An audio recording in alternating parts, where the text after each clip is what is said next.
So we've just seen this, I would call it bootleg video of Kraftwerk's Autobahn from Afrotros TV. It was aired in Dutch television. I guess it was made in 1975. I find it pretty interesting to see Kraftwerk being presented in that sort of way. It's always almost this kind of charming element that would be attached now to a track that is known for, such a different story and, is going to be presented today in such a different way. Kraftwerk is definitely, because the video captures pretty much also the motion moments that I used in my works. And Kraftwerk as such is of course a big influence for me.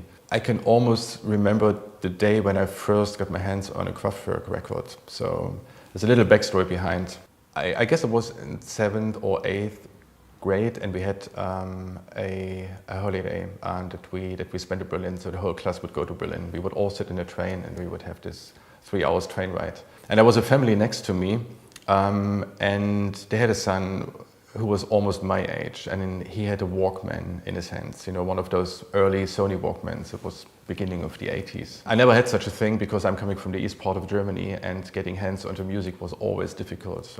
You would need to buy a record that would cost you a fortune, or you would need to have a friendly aunt who would send you records from West Germany to East Germany. But I wasn't that lucky. So one day I was sitting next to that guy, and he had his Walkman, and if you believe it or not, I never had a recording in stereo in my ears until that day. Yeah, we just had a radio, and it would have one speaker, and it would all be mono.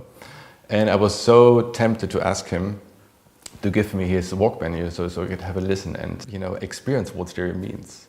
And he was absolutely friendly. He said, "Hey, why not, mate? I mean, take it and enjoy." And I was putting those orange foam rubber headphones on my ears, and he played Kraftwerk.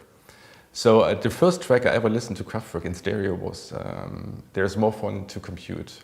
So he even gave me the cassette, this yellow cassette with the cover, with the 4 heads on a I don't know, Mac or what it was. And I was sitting there and listening to Kraftwerk in stereo, and I was blown away completely. I would say it was one of the most prominent musical moments in my youth that really formed the way I experienced music later, and also the way that I took doing my own music.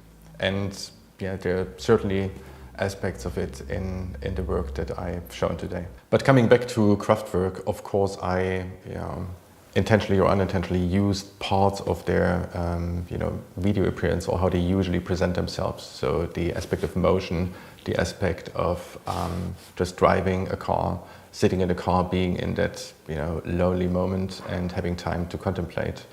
That all is coming back to the or being elements of my work.